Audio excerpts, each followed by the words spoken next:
اور یہ اقوام متحدہ کے تحت ہوتی ہے. اس میں ہمارے بھی اسپیشل ریپرزینٹیٹیو تھے فار افغانستان، انڈیا سے بھی آئے ہوئے تھے، جے پی سنگھ ان کے ہیں، joint secretary ministry of foreign external affairs تھے، وہ بھی وہاں پہ تھے. ترکیے سے بھی لوگ تھے، بہرحال 25 لوگ تھے اس میں. آگے بڑھتے ہیں شمالی وزیرستان میں. شہریوں نے عیدک بازار میں پاک فوج کے حق میں ریلی نکالی. سیکیورٹی فورسز اور آپریشن عزم استحکام کی مکمل حمایت کی یقین دہانی کرائی. مہاجرین کی ملک بدری سے متعلق لچک دکھائے گی.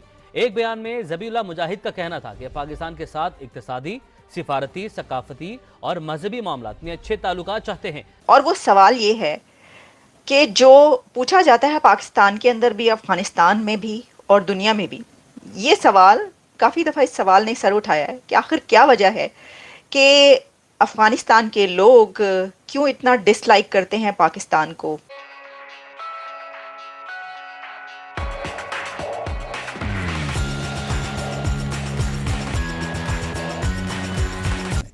تو طالبان کی دو شرائط تھیں. ایک تو یہ کہ جی اگر ہم آ رہے ہیں تو پھر یہ نہیں ہو سکتا کہ اسی ہال میں جہاں ہم بیٹھے ہیں افغانستان کی 2 نشستیں ہوں، جہاں پہ ایک طرف تو بیٹھے ہوں آفیشیل ڈیلیگیشن اور دوسری طرف ان آفیشیل ڈیلیگیشن بیٹھے ہو. تو یہ نہیں ہو سکتا، یا تو پھر ہر ملک کا یہ 2 ڈیلیگیشن ہونے چاہیے، ایک آفیشیل اور ایک ان آفیشیل.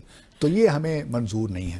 دوسری شرط ان کی تھی کہ جی اسپیشل انوائے یو این کا نہیں ہونا چاہیے افغانستان پر. تو اتنا ناراض وہ اب نہیں مانی گئی، لیکن دوسری شرط البتہ یو این نے مان لی، اور انہوں نے اپنی جو کہا کہ ٹھیک ہے جی جو فارمل سیشنز ہوں گے 2 کانفرنس کے، یہ 30 جون اور 1 جولائی کو یہ ہوا، تو اس میں ہم جو ہے ان آفیشیل لوگوں کو وہاں نہیں بٹھائیں گے، وہاں صرف آپ ہی ہوں گے اور آپ ہی افغانستان کو ریپرزینٹ کریں گے. تو یہ ان کی بات مان لی گئی.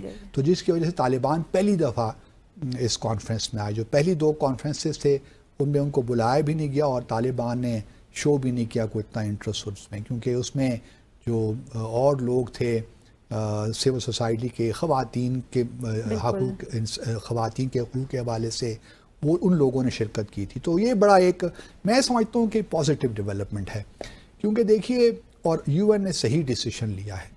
افغانستان میں اس وقت کنٹرول طالبان کا ہے، اس میں کوئی دو آرا نہیں ہے، اور بڑی حد تک وہ سیکیورٹی بھی لے آئے ہیں.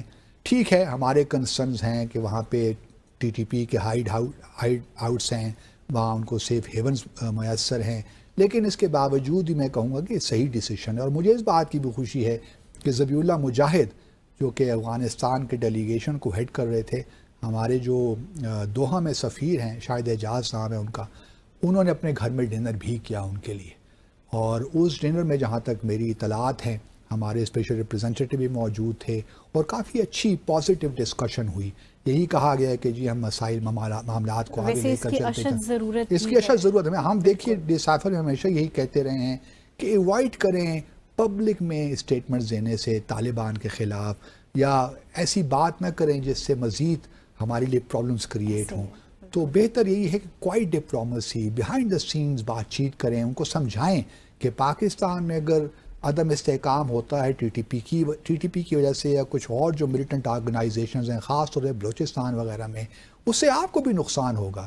طالبان تو بس اب ایک حقیقت بن چکی ہے، تو دنیا کو انگیج کرنا چاہیے. افغانستان ان کا ہے اور وہ ہمارا نیبرنگ کنٹری. اور ایک اچھی بات اور بھی ہے، ایک اچھی بات اور بھی ہے منتہا، کہ دنیا یہ بھی اب ریئلائز کر رہی ہے، کیونکہ پہلے جو یونائٹڈ نیشنز نے اگست میں اور دسمبر میں 2 ریزولوشنز پاس کی تھیں، اگست 21 میں اور دسمبر 21 میں.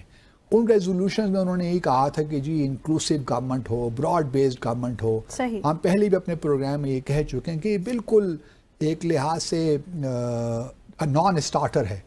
طالبان کبھی اس پہ اتفاق نہیں کریں گے کہ وہ ان لوگوں کو شامل کریں اپنی حکومت میں جو کہ ان کے نظریات سے اتفاق ہی نہیں کرتے. اور وہ کہیں گے کہ جی ہم نے تو جدوجہد کی ہے 20 سال، اور ہم نے تو لڑائی کر کے، جنگ کر کے امریکیوں کو یہاں سے نکالا ہے. ٹھیک ہے دوحہ ایگریمنٹ ہوا 29 فروری 2020 کو، لیکن اشرف غنی جس طرح بھاگا کابل سے 15 اگست کو، وہ ہمارے سب کے سامنے ہے.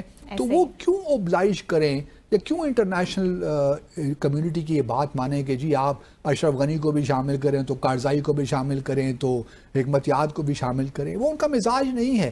تو you have to live with this government, اور انہی کے ساتھ لیکن خواتین کے معاملے میں، ان کو ڈیفینیٹلی فلیکسیبلٹی شو کرنی پڑے گی طالبان کو، کیونکہ اوبیسلی افغانستان بہت سے جو انٹرنیشنل ٹریٹیز ہیں like universal declaration of human rights جو UN کا ہے اس پہ بھی انہوں نے سائن کر رکھے ہیں افغانستان، یا تو ان تمام چیزوں سے وڈرا کر لیں طالبان، لیکن اگر وہ چاہتے ہیں کہ وہ انٹرنیشنل کمیونٹی کا حصہ رہیں اور وہ پارٹی بھی ہیں to all these human rights conventions اور جو universal declaration of human rights ہے، تو پھر ان کو یہ تمام باتیں ماننی پڑیں گی۔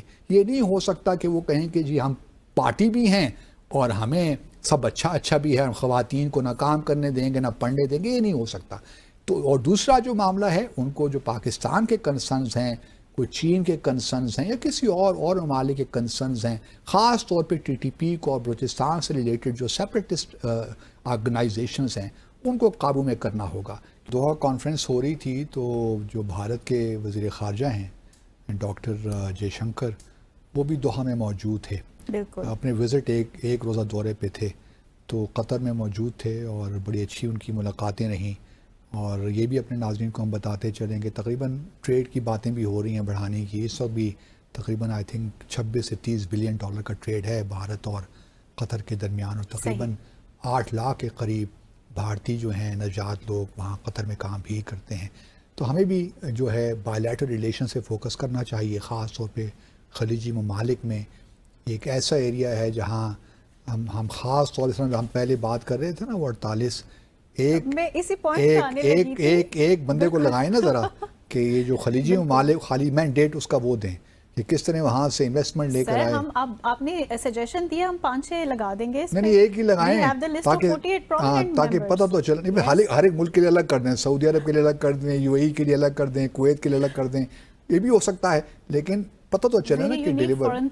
ہاں تو اس کے لیے ہے کہ بہرحال یہ ایک ضمنی بات تھی، لیکن میں اپنے ناظرین کو بتانا چاہتا تھا کہ کس طرح بھارت بھی خلیجی ممالک پہ فوکس کر رہا ہے اور وہ پاکستان کی کاسٹ پہ ہو رہا ہے۔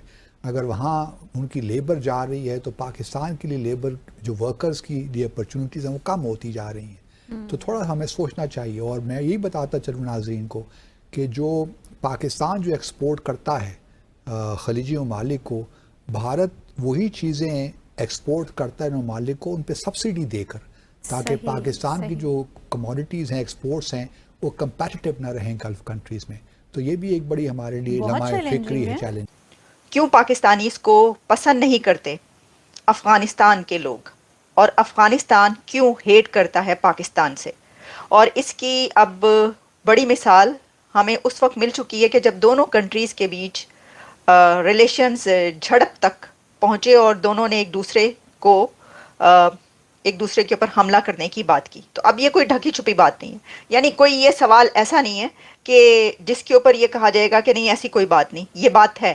یہ ایک بہت بڑا سچ ہے جو کہ ہمیں انڈیا اور پاکستان اور افغانستان کے بیچ کرکٹ میچز کے دوران بھی نظر آیا۔ ابھی جو T20 ورلڈ کپ ہوا اس میں بھی اور اس سے پہلے بھی ہم نے دیکھا کہ جب کرکٹ میچز ہوتے ہیں تو اس میں بھی افغانستان انڈیا کو سپورٹ کرتا ہوا نظر آتا ہے بجائے پاکستان کے، اور پاکستان کے ہارنے پر افغانستان میں سیلیبریٹ کیا جاتا ہے اور انڈیا کے وکٹری پر افغانستان میں سیلیبریٹ کیا جاتا ہے اور پاکستان کے ہارنے پر سیلیبریٹ کیا جاتا ہے۔